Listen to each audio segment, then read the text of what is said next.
Kamu tadi subuh sholat, ya saya sholat. Kamu tadi zuhur sholat, ya saya sholat. Kenapa ketika kamu maksiat ingat terus, ketika kamu taat tidak ingat? Berarti kamu anggap Allah itu menyesatkan kamu tok, tidak pernah ngasih hidayah sama kamu. Pas delok rondo ning dalan kok maksiat, bar sholat atau syukur, bar zuhur atau syukur, bar asar. Berarti kan nyifati Allah, hari ini Allah ngasih saya maksiat. Sementara lupa kalau Allah ngasih sholat zuhur, sholat asar, sholat maghrib, sholat. Oh sudah di situ al-minanul kubra, orang itu soleh semua. Nah saya itu termasuk orang yang terbentuk oleh kitab Al-Minanul Kubra. Jadi di situ hidup itu enak semua. Ulama itu melihat mati itu akhir dari segala maksiat atau potensi maksiat. Saya termasuk orang yang meskipun masih muda itu gak pati-pati mati. Karena bukan berarti saya mesti soleh, mesti husnul khotimah, ya enggak. Ada istilah mati yang menyenangkan dalam diri manusia. Yaitu Nabi ngendikan, Allahumma ahyini maka natil hayatu khairan li, wa tawaffani maka natil wafatu khairan li. Sebagian doa, Allahumma maj'alil hayata ziyadatan li fi kulli khairin wal mauta rohatan li min kulli syarrin. Jadi mati itu akhir dari maksiat saya, atau akhir dari potensi maksiat saya. Sehingga kata Sohibul Hikam, kamu harus percaya diri bisa selamanya tidak maksiat lagi. Orang kan tanya, masa manusia tidak bisa maksiat lagi? Ya bisa saja kamu pas taat terus mati, berarti sudah tidak bisa maksiat. Jadi ulama itu melihat mati itu akhir dari segala maksiat atau potensi maksiat. Ya, di sini hebatnya lagi-lagi GNU itu. Bohong fasik gendong kayak apa, kalau mati saya deh. Tombone menang kabeh, saya dia menang kabeh. Sesuai kiai ini saya nih pun buatan sakit maling, buatan sakit korupsi. Oh gede saya nih. Itu satu ilmu yang luar biasa. Meskipun ya tentu agak ngawur. Tapi itu bagus. Secara ilmu bagus. Karena al-maut adalah rohatun min kulli syarr. Lagi-lagi yang menyelamatkan itu illa aliman au muta'alliman. Proses belajar mengajar. Saya baca banyak tentang halal haram dalam kitab Imam Ghazali itu. Tak ulang berkali-kali. Saya tuh dulu ya gak paham. Karena kitab paling susah di bab Imam Ghazali itu menurut saya kitabul halal wal haram. Termasuk bagaimana cara ngelola amwalus salatin yang terkenal korup. Sementara menyumbang kamu sebagai jaizah. Sebagai hadiah untuk para kiai atau untuk para guru. Itu perdebatannya ulama itu macam-macam. Ada yang bilang haram karena itu potensi haram. Atau memang benar-benar haram. Ada yang bilang boleh. Karena kalau yang pakai kamu untuk kebaikan. Kali dipakai mereka ruwet. Kebetulan yang partai ini lebih besar. Ya Alhamdulillah.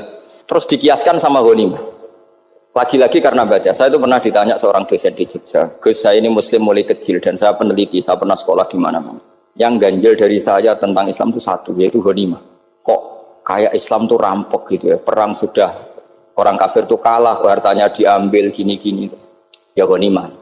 Terus saya memberi analogi. Kalau ada garong ke kamu, bawa senpi, bawa pedang, terus kamu mengalahkan garong itu, alat-alat itu kamu kembalikan apa kamu sita? Ya saya sita, nanti dipakai garong lagi. Ya kira-kira seperti itu. Kalau dikembalikan ke orang kafir berarti menjadi kekuatan kekafiran lagi. Dan itu harbi. Dia baru nerima. Lagi-lagi ini barokahnya baca. Makanya saya diminta sama sini, ya saya tentu faktor hormat. Karena bapak saya memang dulu ngaji sama Badullah. Mbah saya itu terkenal wali, yang bapaknya bapak. Itu kalau kesini nyifati Badullah pun satu.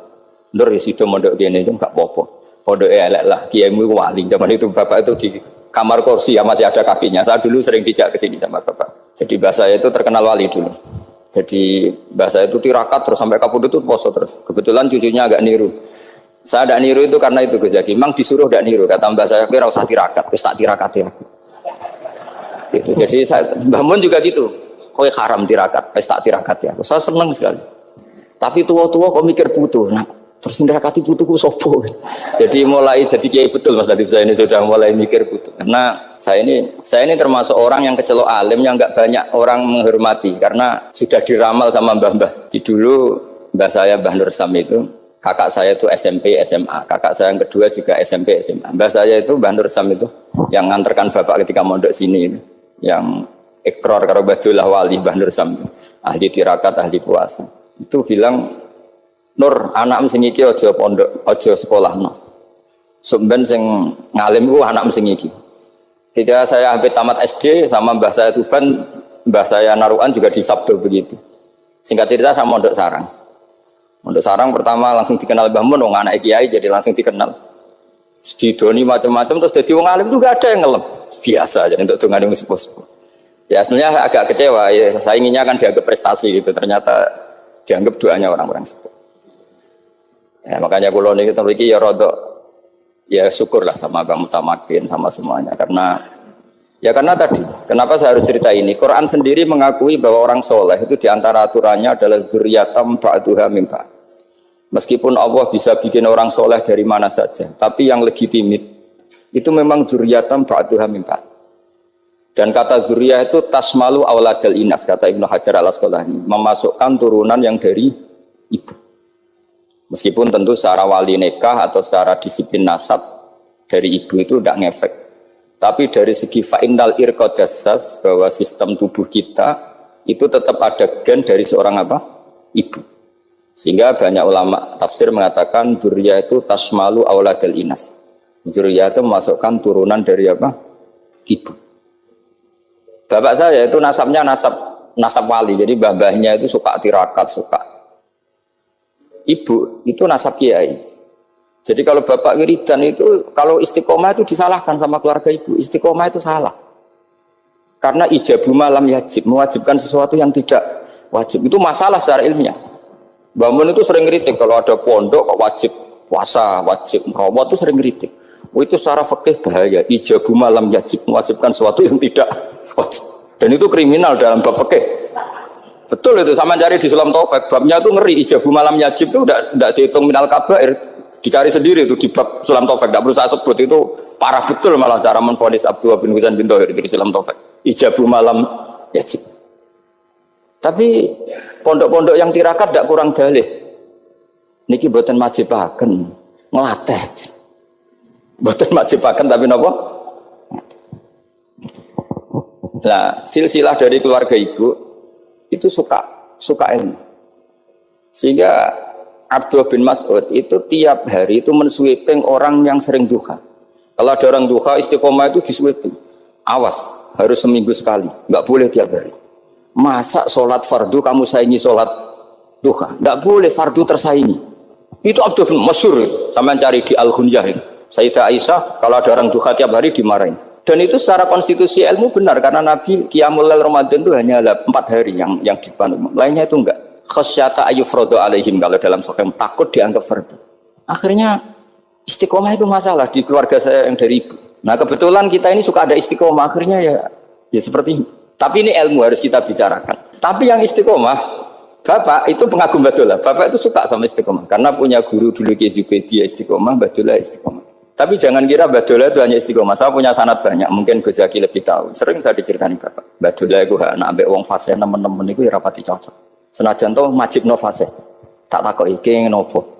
Engko nek ke fasih darani wong awam untuk ganjaran. Mergo macane Quran gak fasih. Padahal untuk ganjaran mergo seneng Quran. Jadi terus tak takoki Bapak, niku saged damel syarat mboten? Ya ora kenek, pokoke ngono. Jadi go ngekrori. Artinya beliau ndak ingin lah gara-gara kita terlalu pakem tajwid kemudian nganggap siapa saja baca Quran salah kemudian tidak dapat pahala. Bisa saja hamalahum ala ayakra'ul Qur'an apa mahabbatuhum wa iskuhum wa kada wa kada. Jadi akhirnya saya jadi tahu. Oke, secara makhraj salah tapi iseknya benar, mahabbahnya benar, brontonya benar. Jadi sebetulnya Badullah itu punya sekian makalah tentang ilmu. Hikam juga gitu. Nur nak cah santri ngaji ihya itu jauh oleh. Tapi nak ngaji hikam mojo. Maksudnya beliau entah kalau setelah itu Badullah itu melarang siapa saja santri ngaji hikam itu dilarangnya ada kelas tertentu untuk boleh ngaji hikam. Nah, kenapa saya cerita ini? Karena saya masih ingat betul di antara wasiatnya Mbah Mun itu. Pirroh sebab apa Fatihah kok ihdinas siratal mustaqim, bukan siratoka tapi siratal ladzina an'amta alaihim. Dawe Mbah Mun fa inna Allaha ta'ala la ya'kul wa la yashrab wa la yamkih wa la kadza wa kadza. Allah itu tidak makan, tidak minum, tidak tidur. Sehingga kita tidak bisa niru Allah. Tapi yang makan tidur itu manusia. Sehingga kalau ingin dekat Allah ya niru siratal ladzina, bukan siratoka. Kita cara tidur niru Kanjeng Nabi, niru ulama, cara makan, cara minum, niru Allah tidak bisa. Makanya bukan ihdinas siratal mustaqim siratoka tapi siratal ladzina an'amta. Maka dalam beragama itu butuh master, butuh panutan. Ya tentu Mbah Mun oleh ngendikan pakai luhut orang-orang kuno. Cara Mbah Mun pakai cantolan. Maka saya punya makalah banyak dari Bapak, dari Mbah Mun, dari Mbah Zubair, dari sampai saya itu hafal sanad sampai Rasulullah SAW. Karena yang bisa mengawal ilmu itu sanad. Termasuk saya di sini bawa kitab Ar-Risalah Al-Qusairiyah. Nanti saya baca beberapa panutan kita. Di sini ada Abdul Qasim Al-Junaidi, ada Abu Yazid Al-Bustami, ada banyak ulama yang ditulis Ar-Risalah Al-Qusairiyah. Dan itu yang membentuk Imam Ghazali, kitab Ar-Risalah Al-Qusairiyah. Tapi sekarang kita ini tidak belajar lagi tentang tasawuf. Tasawuf itu Abdul Qasim Al-Junaidi jadi wali itu bukan wiridannya terlalu banyak, enggak. Beliau pernah bikin satu kalimat yang menjadikan Allah itu ridho. Kalimatnya begini, kalau malam beliau wiridan gini, ya Allah, kenapa engkau ngasih rezeki saya, padahal engkau tidak butuh saya. Kalimatnya sederhana. Kalau seorang majikan ngasih servis sama karyawannya, memang butuh pekerjaannya. Orang tua ke anak butuh kasih sayangnya. Tapi engkau ini zat yang tidak butuh saya, tidak butuh kita. Ngapain ngasih? Jadi punya sisi betapa Allah itu luar biasa. Wong tidak butuh kok. Ngasih itu kan luar biasa. Jadi karena mensifati seperti itu Allah itu ridho. Itu luar biasa. Normalnya orang memberi itu kan, apalagi orang memberi kiai itu kacau sekali. 1.000 jaluk swarga. Salam template 1 juta wae jaluk apa? Swarga itu parah lagi. Nanti kalau enggak masuk surga tunda-tunda. Itu ngeri lagi itu 1 juta minta apa? Surga. Sayyidina Ali itu diantara sebabnya beliau dekat Allah itu karena muamalahnya sama Allah itu benar. Di antara muamalah itu yang diriwayatkan di kitab Ar-Risalah Al-Qusairiyah adalah masyhur itu. Kafani izzan antakuna li rabban wa kafani fakhran an aku nalaka abdan. Tiap malam ya beritanya itu. Ya Allah, saya sungguh sangat mulia karena engkau yang jadi Tuhan. Coba kalau saya dituhani manusia yang mati atau dituhani siapa yang mati juga. Wa kafani fakhran an aku nalaka abdan. Saya ini bangga sekali karena jadi budakmu, jadi hamba zat yang tidak mati.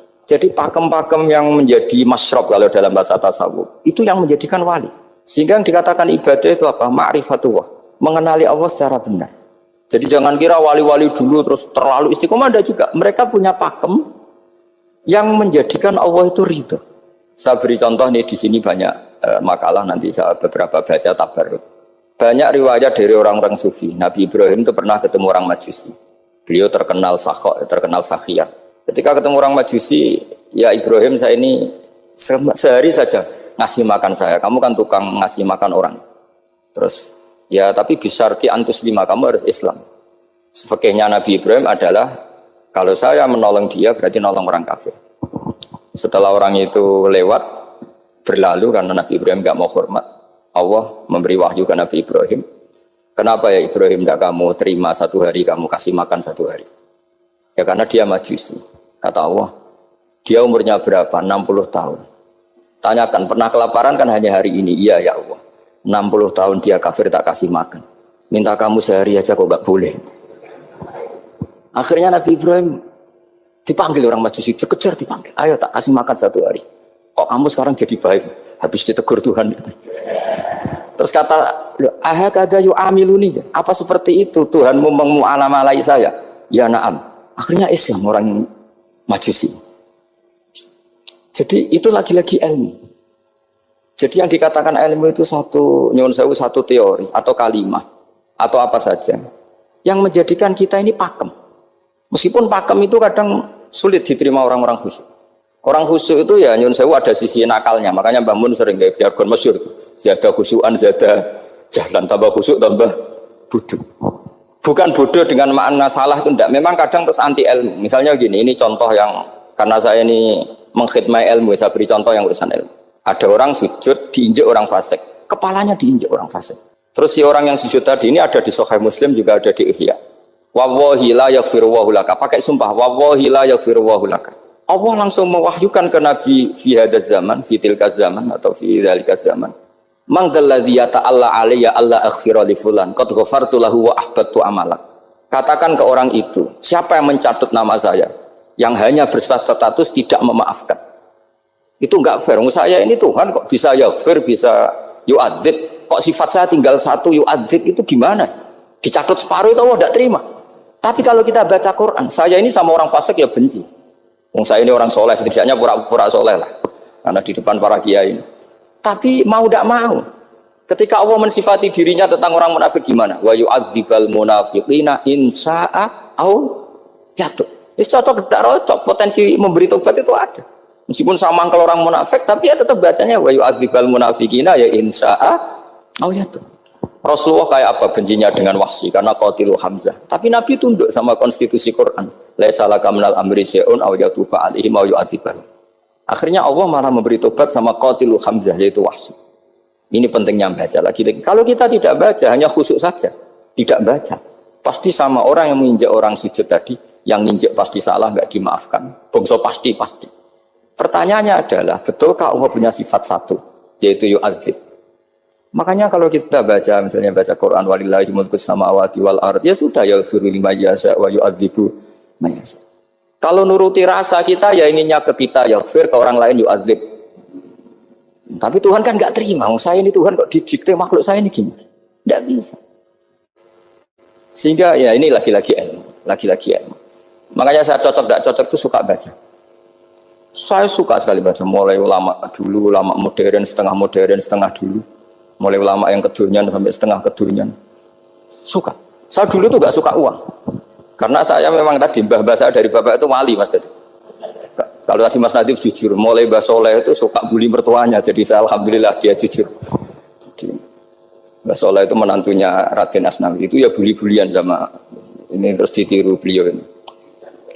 Itu nggak suka sebenarnya. Saya itu ya pokoknya tadi kalau orang daftar wali itu kan nggak suka sama, karena mereka nangis ketika Allah menghentikan wa aqridu wa atau ayat-ayat anfiku atau orang baik disifati wa aqridu wa qardan hasanah. Itu hadal khitab li ahlil jibdi wasarwah. Ini khitab untuk orang kaya. Kalau isin Gusti jenengan nampen ngongkon infak kok kalau diinfaki. Jenengan nampen ngongkon ngamal kok kalau di ngamali. Jadi maka yuhibbunal mal, mereka tidak suka harta. Walakin diana luladzatal khitab bil infak, dan itu harus kaya dulu untuk bisa infak. Jadi itu uniknya. Akhirnya saya Imam Sa'roni penting juga kaya. Jadi wali untuk suka harta itu nunggu diperintahkan Allah. Alhamdulillah kita enggak, sudah wali dulu karena sudah senang harta wali. Jadi kayaknya keren kita dibanding wali-wali itu. Artinya wali itu tahu pentingnya harta setelah jadi wali. Kita alhamdulillah mulai kecil sudah tahu pentingnya harta. Kayaknya kita lebih wali. Imam Syafi'i itu dulu gak suka sama orang kaya. Saya berkali-kali ceritain. Karena dia dididik Sufyan As-Tsauri, Sufyan bin Uyainah. Tapi ketika ketemu Imam Malik itu kaya raya. Meskipun dia hidupnya sederhana, tapi kaya raya. Pas beliau mau, Imam Syafi'i dia agak-agak sopan kalau sekarang tanya, setelah jenengan ilmu yang saya harus ambil siapa? Kata Imam Malik, yang sealim saya itu sudah meninggal Abu Hanifah, tapi muridnya masih, namanya Muhammad bin Hasan Asy-Syaibani. Kamu datang ke sana. Semalam itu Imam Malik dikasih uang 500 dinar. Padahal 1 dinar itu 4,25 gram, bisa dihitung berapa ratus juta. Terus separuhnya dikasihkan Imam Syafi'i. Nah, tidak kasangoni. Pagi-pagi diajak ke Baki. Dulu Baki itu ada kafilah rental unta. Mana kafilah yang mau ke Irak? Kita, ya sudah ini antar, tak bayari. Diantar Imam Syafi'i. Diantar ke Imam Muhammad bin Hasan Asy-Syaibani di Irak. Itu ketemu Muhammad bin Hasan Asy-Syaibani pertama itu apa? Beliau itu kalau ngitung uang di meja. Emas-emasnya di meja, uangnya dolar, semuanya di meja. Tambah kaget, ini saya sama Imam Malik ingkar, ini malah lebih parah lagi. Kata Muhammad bin Hasan Asy-Syaibani, "Atajabu min hadza." Kamu kagum dengan ini, merasa aneh? Iya. Ya sudah, ini tak kasihkan orang fasik, tinggo demenan, tinggo judi. Jangan, jenengan saja. Kalau jenengan kan orang soleh dipakai kebaikan, berarti orang soleh boleh kaya. Angsal-angsal. Semenjak itu Imam Syafi'i kebablasan. Sampai fatwa kiai fakir itu haram. Kiai bisa bikin rumah bagus, bikin rumah jelek, haram. Puasa al-Islam ya Allah wala yulah. Nah, lagi-lagi kebetulan kita sebelum ngaji Imam Syafi'i sudah seperti itu. Jadi ini justifikasi. Lagi-lagi itu ilmu. Saya ulang lagi itu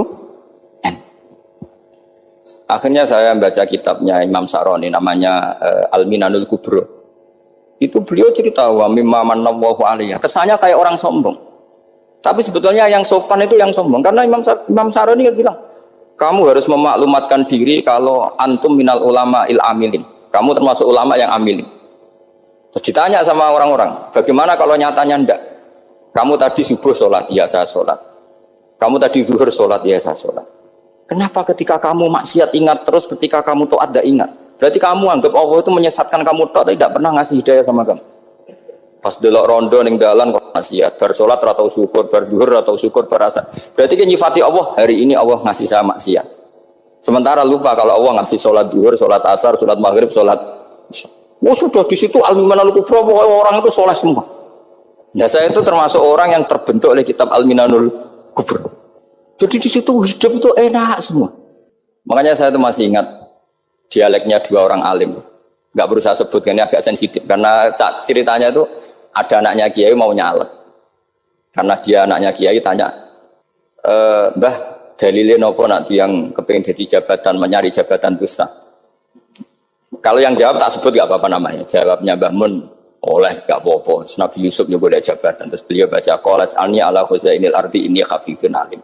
Nabi Yusuf juga ada jabatan ya Rabb. Di debat sama orang alim.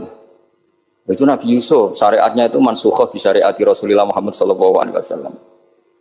Setelah tamunya pulang, Mbah Mun dibantah gitu. Dari Mbah Mun gini bilang, anut kiai wae oleh pemenang anut Nabi. Sama ingat kalimat itu. Anut kiai wae oleh pemenang anut. Artinya Nabi Yusuf kan minta jabatan ij'alni ala khuzainil ard. Jadi akhirnya semenjak itu fikih-fikih ilmu tadi saya ulang lagi. Akhirnya saya cari, termasuk saya disuruh bangun. Saya golekno dalile nak wong soleh kok oleh jabat. Hatinku, wong dalil kok diorder saya sempat.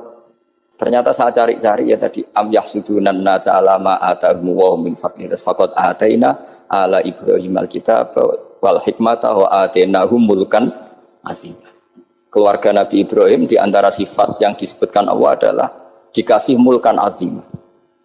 Sebab itu akhirnya kiai Indonesia itu mazhabnya Safiyah semua. Politik ya kerso, jabat ya kerso, proposal ya kerso. Saya ini, maksud saya ini yang menyelamatkan ilmu. Kalau orang khusyuk pasti gedeng. Kiai kok gelem proposal, kiai kok para pejabat. Tapi orang ilmu setuju.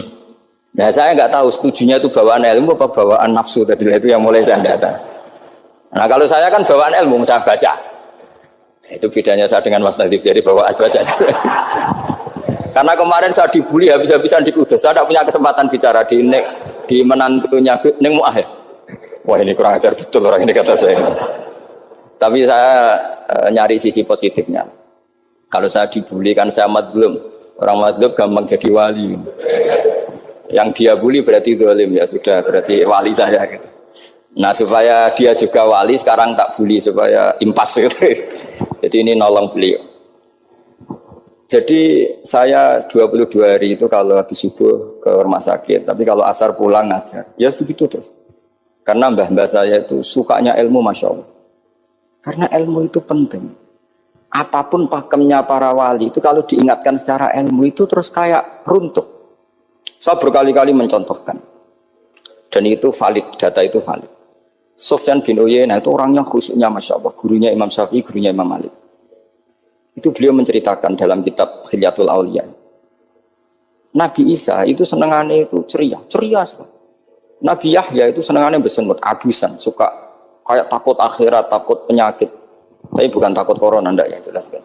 Saya akhir-akhir ini fatwa, sekarang jangan baca Uwais Al-Qarani, tapi Al-Qarni. Meskipun saya tahu ada yang baca Qarani di kitab-kitab, ada yang baca Qarni. Tapi sekarang wajib dibaca Al-Qarni sementara. Sekali dibaca Al-Qarani itu nisbatun ilah. Iya, jadi makanya ini untuk sementara dibaca, ngikuti yang baca Uwais Al-Qarni. Meskipun di sarah-sarah apa bi fathir ra wakila bi sukun ya sudahlah sekarang harus ijma dulu Al-Qarni ya, karena kalau Al-Qarani itu akhirnya Nabi Isa ditegur sama Nabi Yahya. Mali aro kadohikan ka'anna kata manumin makrillah. Saya melihat kamu kok suka tertawa, seakan-akan kamu merasa aman tidak kena azabnya Allah. Nabi Isa akhirnya balas tanya, Mali aro ka'abisan ka'anna katai asumin rahmatillah taknatu min rahmatillah. Kowe mbesengut wae koyo dunia orang rahmat, anane corona tok. Padahal ya ono mangan, ono guyon, ono nikmat. Dan itu figur besar, akhirnya kita tahu. Dan saya sering cerita juga, setiap dakwah itu Nabi Isa nyari syirarun nas, Nabi Yahya cari khiyarun nas. Tentu alasan Nabi Yahya gampang, berteman orang baik itu baik lah, nyaman, terus akibatnya juga baik. Nabi Yahya enggak. Limada tanzilu ala syirarin nas. Kenapa kamu singgahnya ke orang-orang yang buruk? Ana tabibun udawil marto. Saya ini dokter, tentu menyembuhkan yang sakit. Akhirnya terus di Indonesia banyak kiai yang kancanan orang fasik ya banyak. Tapi ya tentu yang benar itu yang mensolehkan yang fasik. Yang mesti salah yang menjadi fasik karena ketularan yang.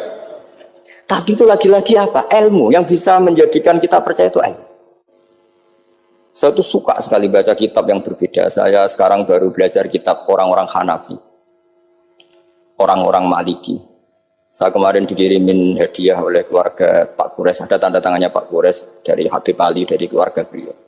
Ciri kitab namanya itu Sarah Bukhari, yang dikarang orang India, orang modern, Anwar ya, Kiai Anwar Shah, orang India ya, orang Shah. Itu beliau termasuk mujaddid kalau dalam perasaannya orang India. Mensarai Bukhari ya, kira-kira sanadnya Sayyid Muhammad ke beliau itu 3 atau 4. Beliau termasuk orang-orang yang bisa membentuk India seperti itu. India kan banyak syurahul hadis, termasuk Waliullah Ad-Dahlawi, terus Syekh Yusuf Al-Kandahlawi, banyak lah saya. Itu beliau cerita di kitab-kitab itu bahwa ilmu itu harus diungkapkan.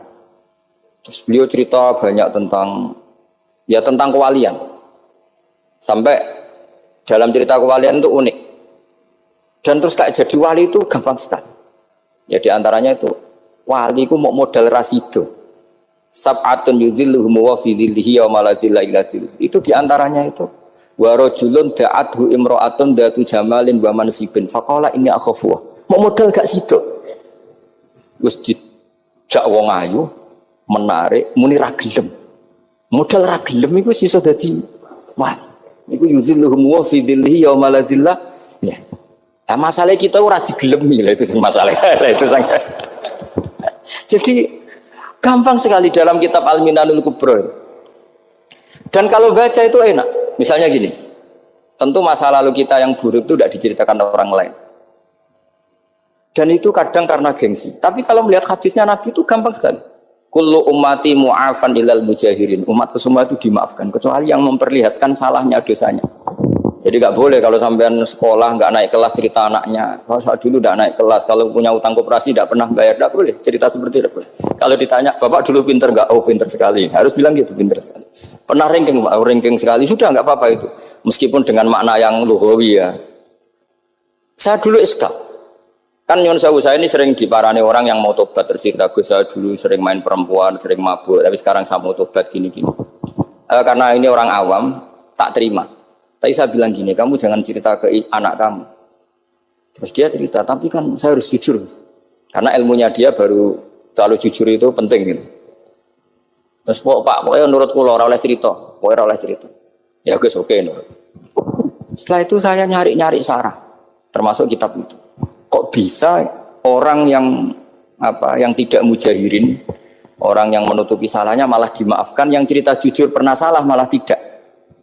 Sangat bener. Misalnya seorang bapak cerita, "Cung aku dhisik nak pacaran tak ambung." Misalnya, anaknya mesti suatu saat kan dia puber. Mesti nak ngambung niru bapak ya. Nah, kalau yang cerita itu ribuan atau jutaan. Cung aku zaman yang pondok itu rezekiku kok bodoni. Kan terus jadi syariatun muttaba'ah. Apalagi yang cerita ini ternyata jadi kiai, ternyata gitu ya tetap jadi kiai. Jadi kalau pura-pura soleh di rumah, pura-pura soleh, seakan-akan di pondok tidak pernah kodok, tidak pernah setor meluntir, tidak pernah apa kan? Katanya, lalu lucunya, oke itu alasan. Alasannya Imam Ghazali itu paling masuk akal. Ini saya cerita, ila aliman barokahnya baca Imam Ghazali. Fa inna Allaha ta'ala yakrohu zuhurul ma'asi. Wa min asbabi zuhur adalah al-mujaharah. Karena Allah itu gak suka maksiat itu begitu kelihatan. Dan awal dari kelihatannya maksiat adalah semua orang cerita. Akhirnya maksiat dianggap biasa saja. Jadi kalau semua orang cerita zaman mondok nakal itu akhirnya semua orang yang nakal. Oh itu niru kiai ini karena ini niru kiai. Kan repot. Tapi kalau semua kiai sok suci atau suci betul, dan semoga ya suci betul, kan yang mau maksiat ini nggak punya alasan karena masternya nggak pernah maksiat.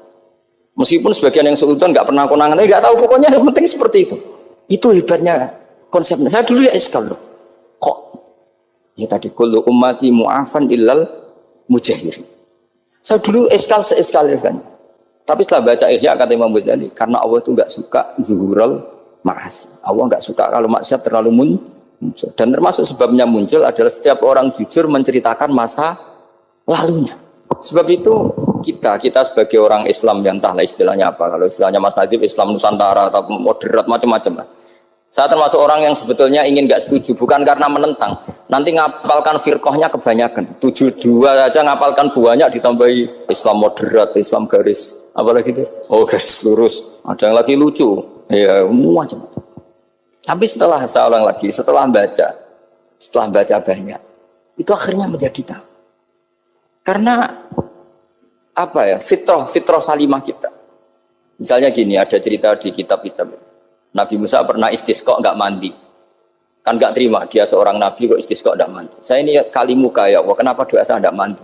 Terus kata Allah, inna fihim namaman, di antara yang berdoa sama kamu yang istighosa kubro itu ada yang namaman, tukang ngadu itu. Nabi Musa ngajarin Tuhan, ya Allah kan gampang, kasih tahu dia siapa tak usir supaya tidak ikut istighosa, akan selesai. Terus dari pengiran lucu, saya ini Tuhan, anha anin namimah, saya ini Tuhan yang mengharamkan namimah. Maka saya tidak akan nama. Anha anin namimah wa akunu namaman. Saya ini mengharamkan hadu-hadu kok terus dudono sing kan ya sudah Gusti kalau gitu. Lalu solusinya gimana ini? Nanti solusinya gimana Tuhan? Ya sudah kamu nyari hamba saya yang namanya ini. Cari sama Nabi Musa. Ketemu orang namanya hitam. Ketemu. Setelah ketemu sama-sama nur. Anta bareh, ya saya bareh. Terus anta Musa, ya saya Musa. Kenapa kamu tahu? Dikasih tahu Allah. Ini karena sama satu nabi, satu wali. Terus saya ini mau istisqa gak mandi, tapi sama Allah disuruh minta doa sama kamu. Itu doanya tuh ngawur sekali, bukan sekedar ngawur sekali. Ya Allah, apa engkau sudah tidak punya stok air sehingga tidak ada hujan? Gitu. Apa angin-angin sudah tidak nurut sama jenengan sehingga tidak bisa menghalau awan untuk menurunkan hujan? Fakah ada Musa ajab disawi, itu di semua kitab. Musa hampir saja jotos, dianggap doa yang enggak sopan. Tapi kata Allah, la tadribhu ya Musa fa innahu adhakani fil yaumi salasa marrat. Dia bisa bikin senyum saya sampai 3 kali kan. Lu soal mereka maksiatuhum la tadurruka. Maksiat mereka itu tidak ngefek ke engkau kok jenengan pertimbangkan. Maksiatuhum la tadurruka. Akhirnya langsung hujan. Jadi kadang doa itu ya ada yang ngawur. Maksiatuhum, makanya saya itu kadang berani berdoa Indonesia aman. Secara fikih ya kadang kok nak gak ono apa-apa sing maksiat meneh. Kadang yo mikir. Ya nak sing taat meneh, tapi kok nak ono apa-apa sing maksiat ya maksiat meneh. Saya pernah ketika Jogja sering gempa itu pernah mau berdoa. Ya Allah semoga bebas dari gempa, tapi terus saya mikir. Memang kalau nggak ada gempa ya yang sholat aman, tapi yang maksiat juga daripada menggurui Allah sudahlah, tidak berani berdoa saya sudah Gusti ini dunia ini jangan pun terserah jenengan. Tapi saya sebagai orang Muslim sing apian kan ya kepengen arham linnas. Boleh dalil lu kangelan, tapi gara-gara baca kibarek tadi maksiatuhum la tadurruka. Maksiat mereka itu tidak bahaya bagi kita. Pun Gusti ra usah kakean pertimbangan pun udan mawon. Udan langsung. Lagi-lagi karena baca. Termasuk di Al-Minanul Kubra itu ada cerita tentang Nabi Isa. Cerita itu tidak hoax, ini kata Imam Sa'roni. Ada orang itu perajin sepatu, perajin sandal. Ya Allah, engkau itu bilang butuh sandal ukuran berapa? Nanti tak bikinkan. Engkau bilang kendaraan kamu apa? Nanti saya yang fasilitasi ada ini. Pakaiannya kalau dames. Apa? Pokoknya saya ingin khidmah sama jenengan. Terus Nabi Isa yang terkenal baik itu, ya faham mabibat sih, hampir saja dipukul. Terus kata Allah, jangan Isa. Dia muji saya sesuai yang dia ketahui. Lagi-lagi baca. Jadi tidak bisa kita mengadili orang lain ini kalimat ini tasbihu wa bil khalqi, itu tidak bisa, tidak segampang itu. Kecuali yang ngomong orang-orang Mu'tazilah atau orang-orang Khawarij mungkin kita lawan karena berdasar ilmu. Kena wong lugu rusak. Karena orang lugu itu gimana ya? Seperti Ahmad ditanya, kamu mukminah? Terus dites sama Nabi. Aina Allah fa asyarat ila sama. Allah di langit. Coba kalau kamu tauhidkan, Allah la yakhullu fi makanin. Berarti kan masalah itu karena Allah laisa kamitslihi. Saya juga pernah diprotes kiai, kenapa ada istilah senyum, istilah susah, padahal Allah nggak pernah susah. Tak tanya gitu, saya kan sering bilang Allah susah, Allah apa, Gus kok gitu, padahal Allah kan nggak pernah. Tak tanya, kamu hafal Quran? Nggak, ya sudah, baca aja ayat falam ma'asafunan taqomna minhu. Itu doire asafa itu kan asifa ya'safu asafan. Diikutkan wazan afala berarti asafa yu'sifu, berarti kayak dengan atal. Ya ata ya'ti itianan, kalau ingin wazan afala kan ata yu'ti ita, sama dengan falamma asafu mongko sumangsani gawe susah sapa Fir'aun wa kaumu nah ingsun Fir'aun mari ribet maksiat, mari aku susah. Aku pengiran jadi tandingi. Intakomna minhum kata aku. Akhirnya dia itu bilang, jebule ning Quran yo istilah Allah susah. Iya sembol aku itu aku hafal Quran dadi spontan bahasaku mbok salah mbok ora iku ana kembarane Quran. Sampeyan masih khusyuk ora hafal Quran akhirnya yo ngene iki kata saya. Akhirnya jebule ilmu itu penting wis suwe nah ilmu itu penting kata saya. Jadi ini lagi-lagi illa aliman au muta. Jadi saya tuh dapat barokahnya ilmu. Saya sebagai manusia ya takut mati, tapi tadi kalau kadang-kadang melihat mati itu rohah min kulli syarrin. Kita ini meskipun nyun sewu sekarang tidak zina, tidak korupsi, potensi itu tetap ada. Dan yang bisa mengakhiri potensi itu apa coba? Al-maut. Sehingga Nabi ngajarkan kita itu gampang sekali dalam beragama. Ij'alil hayata ziyadatan li fi kulli khairin wal mauta rohatan li min kulli syarrin. Lagi-lagi ilmu yang menyelamatkan kita itu ilmu. Sehingga Umar bin Abdul Aziz ketika mau meninggal, semua keluarganya nangis. Dia tanya, kenapa kamu menangis? Karena engkau mau meninggal. Memangnya setelah saya meninggal mau kemana? Ila Rabbin Karim, ila Rabbin Rahim. Jadi segampang itu untuk melihat. Nah, tapi kalau kita tidak baca, seakan-akan wah mati ngeri nak mlebu neraka piye. Seakan-akan di alam sana hanya ada neraka. Padahal anak indadzoni abdibi. Daripada nganggep neraka masalah atau eleng pangeran kan ini. Lagi-lagi baca. La yamutanna ahadukum illa wa yusinuduna billah. Jangan sampai seseorang mati kecuali dalam keadaan husnudzon sama. Saya itu masih ingat Gus Yagi pas Bapak gerah itu tak antar ke Karyadi di Semarang. Itu mau kapundhut itu cek guyon. Jong ape mati mbok gawe ning hotel karena di pavilion. Sebelum mau kapundhut cek dungo khataman Quran, baca sabbahat khataman. Terus jong tak khataman Quran. Terus ora usah nangis aku husnul khotimah. Terus kapundhut. Kok enak maksudnya santai maksudnya enggak ya rileks aja. Seperti Mbah Mun itu dulu saya tuh ya aku bela wafati sering ketemu. Ya ada hanya saya tentu banyak orang sering ketemu beliau. Jawabnya Mbah Mun, "Cung, aku nak mati Selasa berarti aku wong alim. Nak mati Jumat berarti aku wali." Kok penak kabeh berarti. Saya sebenarnya ingin tanya, nak setu Mbah tahat men. Tapi kok potongannya ora pantas itu jadi. Ketika beliau nyatanya kapundhut Selasa berarti senang status alim. Artinya orang-orang dulu itu Imam Ghazali lebih parah lagi. Ya saya yakin ya semua orang Islam mati itu baik. Imam Ghazali lebih parah lagi. Itu beliau kapundhut. Itu orang yang perjalanannya 3 hari itu sudah datang semua. Sore beliau beli kafan, terus beliau bilang ke adiknya, saya nanti kalau mati yang imami orang ini. Jangan makamkan saya sebelum diimami orang ini. Dulu udah ada WA-nya Mas Nadiem, udah ada grupnya. Itu ketika beliau sudah beli kafan habis sholat subuh, alayya bil kafni, kafan saya bawa sini. Dikasihkan sama adiknya. Ya Allah, ar-ridho bil intiqal ilal malakil. Jadi saya sudah ridho kalau ketemu engkau. Terus kapundhut. Adiknya bingung karena orang yang ditunjuk itu harus 3 hari perjalanan. Ternyata datang semua terus.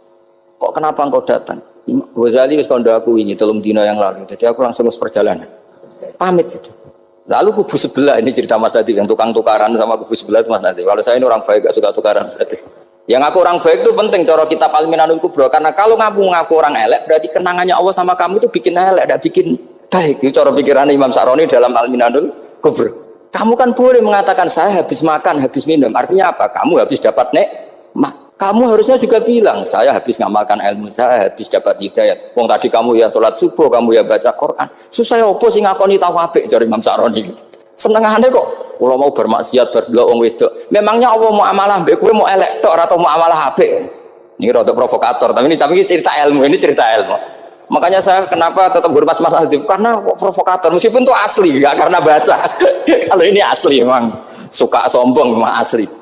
Tapi apapun itu kan tahu neng Mesir. Jangan-jangan bacanya itu. Saya baca kitabnya dia ke makomnya Imam Sa'roni kan orang pernah ziarah. Nah, makanya potensinya seperti itu. Jadi saya terus dulu saya itu nih Gus Yagi. Bapak itu SK. Bapak itu seneng kancanan wong mlete timbang wong sopan. Saya dulu ya SK. Bapak itu kancanan wong mlete itu. Suatu saat bapak wafat, si pendereknya bapak yang mlete ini tak kancan. Marah tuh orang. Tangan-tangan bener wong mlete. Jadi kalau tak tanya, mau sarapan Mbah wongnya sepuh. Oh wis lho Gus, esuk-esuk wis kudu sarapan wajib. Wis rokok, oh wis. Ternyata dia lebih gampang ngitung nikmat. Kok gak kerja, Bang? Aku nang masjid di 10.000, kon ngino wong kerja ora usah, di 10.000 wis rojo iso mangan iso ngombe. Lha opo ngamula wong liya? Kan kok bener sesuai. Sementara sing sopan kurang ajar. Mbah pun mangan. Terus ngenteni perjuangan LKB mboten panen men ngenes. Kaya Allah ora tau akhirnya Bang. Oh, mungkin karena ini Bapak. Jadi akhirnya sesuai ora pati. Kancanan wong sopan-sopan. Ternyata orang sopan ya kacau juga mau eling sisi panen akeh tak Mbah panen kathah. Mboten Gus namung meniki. Pokoke meluh terus. Jadi makanya ini kan apa-apa kalau berlebihan itu. Seperti saya pernah ditanya, kalau orang Jawa Timur itu hormatnya sama kiai. Kalau sama orang biasa itu kurang hormat. Kalau orang Solo itu sopan-sopan. Tapi ya sama-sama ada masalah. Kalau ada kultur semuanya sopan, nanti ya hum yukrimuna aliman wa fasikon wa solihan wa tolihan. Soleh, sopan yang berlebihan akhirnya sampai pernah ada seorang kiai latihan. Ini kisah nyata. Itu teman saya. Ketemu orang Solo dihormati. Sempat GR, barokahnya ilmu saya dihormati orang. Bareng sama orang fasik, orang macam-macam ya dihormati yang sama. Jebule podo wae kan gitu. Artinya gini, kalau akhlak itu benar-benar kelebihan, tapi kalau berlebihan la farqa bainal alim wal jahil wal fasik was saleh wat thaleh karena semuanya dihormati. Tapi kalau misalnya ada Jawa Timur yang membeda-bedakan manusia, kadang kita ini juga beratnya semua itu ibadullah, semua iyalullah semua. Jadi terus kita ini mikir yang benar yang mana? Setelah mengkaji ilmu, lagi-lagi setelah mengkaji. Nah makanya saya ingin sekali ilmu ini harus dikembangkan terus. Karena saya kenalnya Mbah Dola, Mbah Sahal, semua masyayikh ini min haitsul ilm. Karena ilmu ini yang cukup. Islam itu enggak bisa dikawal dengan khusyuk, enggak cukup. Yang bisa mengawal Islam itu hanya. Sebab itu fa'alam annahu la ilaha. Makanya orang Khawarij itu kata Rasulullah syarrul khaliq. Kenapa orang Khawarij dibenci Nabi? Karena suka khusyuk, suka ibadah tapi tidak suka ilmu. Saya kira demikian. Assalamualaikum warahmatullahi wabarakatuh. Jangan lupa like, comment, and subscribe.